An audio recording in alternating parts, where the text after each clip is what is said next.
a bearer of glad tidings and a warner, and as a lamp spreading light. Here it says that Mohammed is the lamp spreading light. In Arabic it is wasirajan muniran. Linguistically and spiritually, this is the end of the discussion.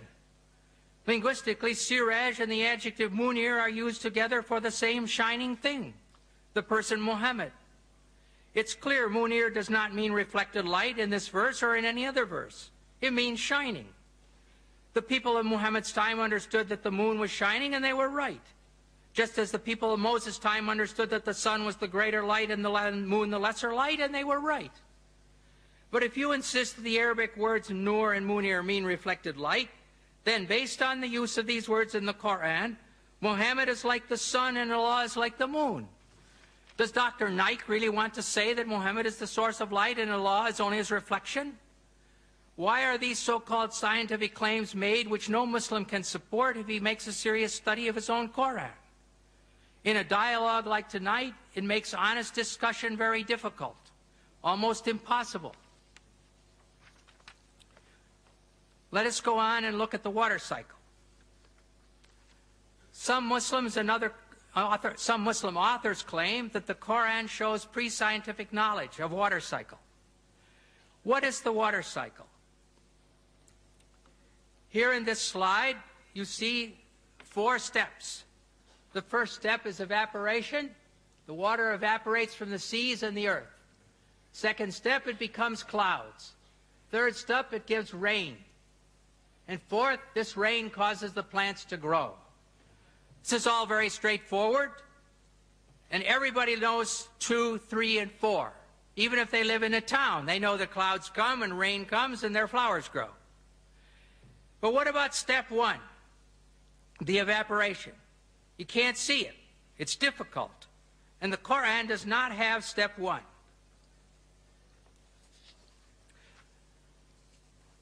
Now we're going to look at a prophet from the Bible, a prophet from 700 BC, Prophet Amos, and he writes, "He who made the Pleiades and Orion, who turns blackness into dawn and darkens day into night, and then who calls for the waters of the sea," stage 1, "and pours them out over the face of the land," stage 3. The Lord Yahweh is his name. And one other prophet is Job in 26:28, at least 1,000 years before the Hijrah. He says, "How great is God, beyond our understanding. The number of his years is past finding out." Stage 1, he draws up the drops of water, which distill from the mist as rain. That's stage 3. And then the clouds are mentioned, stage 2, which pour down their moisture and abundant showers fall on mankind. So here in the Bible, this difficult stage 1 is there from more than 1,000 years before the Quran. Now let us go on and look at mountains. The Quran has more than a dozen verses stating that God placed firm and unmovable mountains on the earth. And in some of these verses, the mountains are listed as either a blessing for believers or a warning for the unbelievers. One example of this is found in the Surah Luqman, 31:10-11, where the mountains are one of 5 warnings. It says, He has created the heavens. It says He has created the heavens without supports that you can see, and has cast Al-Ka onto the earth firm mountains, Rawasiya, lest it should shake with you.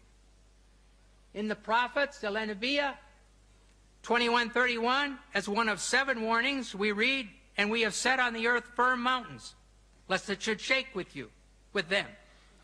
Finally, in the Bee, Nahl 16:15, says, "And He has cast Al-Ka onto the earth firm mountains, Rawasiya, lest it should shake with you." We see then that the believers and unbelievers are told that Allah has done this great thing. He's thrown down and placed the mountains so that the earth will not shake violently with them. Therefore, we must ask ourselves, what did they understand? In the next two verses, another picture is given. The news, Anaba 78:6-7. Have we not made the earth an expanse and the mountains as stakes, El Jibala Otadan, as those used to anchor a tent in the ground? And then the overwhelming, El Ghashiyah 88:17-19. Do they, the unbelievers, not look at the mountains, El Jibal, how they've been pitched like a tent? Here men are told that the mountains are placed as tent pegs. Tent pegs keep the tent stable. So again, the idea is put forward that the mountains will keep the earth from shaking. A third picture is presented in the word rawasiya, used for mountains. This word comes from the Arabic root arsa, and the same root is used for the Arabic word for anchor. To throw out or cast the anchor is elqa al-mirsa. So instead of cast the anchor to keep the ship from moving, we have cast the mountains to keep the earth from shaking. From these pictures, it is clear that Mohammed's followers understood that the mountains were thrown down like tent pegs to keep a tent in place, like an anchor to hold a ship in place, to stop the earth from moving, i.e. limit earthquakes. But in fact, this is false. The forming of mountains causes earthquakes. Therefore, these verses present a definite problem. Dr. Maurice Bukai recognized this and discussed them in his book, The Bible, the Quran, and Science. After quoting the above verses about mountains, he says, modern geologists describe the folds in the earth as giving foundation to the mountains, and the stability of the earth's crust results from this phenomenon of these folds. When asked about this, Professor of Geology Dr. David A. Young says, while it is true that many mountain ranges are composed of folded rock, and the folds may be of large scale, it's not true that the folds render the crust stable. The very existence of the folds is evidence of instability in the crust. In other words, mountains don't keep the earth from shaking. Their formation caused and still causes the surface of the earth to shake. Geological theories at the present time propose that the hardened crust of the earth is made of sections or plates, which slowly move in relation to each other. Sometimes the plates separate, like North and South America separating from Europe and Asia, and Europe and South Africa. And sometimes they go together, and they slide next to each other, and they bump into each other. And then they cause earthquakes.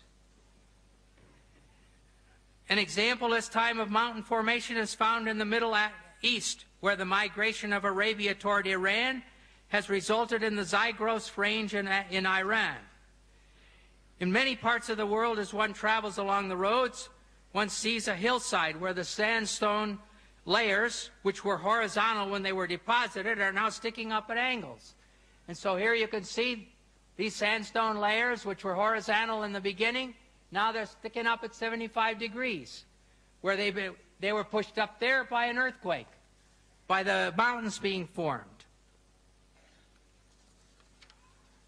Sometimes the plates get caught on each other and stop sliding. During this period, great forces are built up.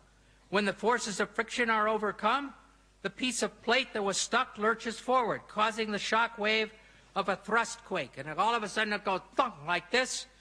In a recent earthquake, it was calculated that the Cocos plate in Mexico suddenly jumped forward 3 meters. Well, if your house suddenly jumped 3 meters, it would be a catastrophe. Another type of mountain is that formed by volcanoes. Lava and ash from inside the earth are thrown out and piled up until a high mountain is formed, even from the bottom of the sea. And we can see this kind of action in this picture. I hope you can see it. Not clear, is it?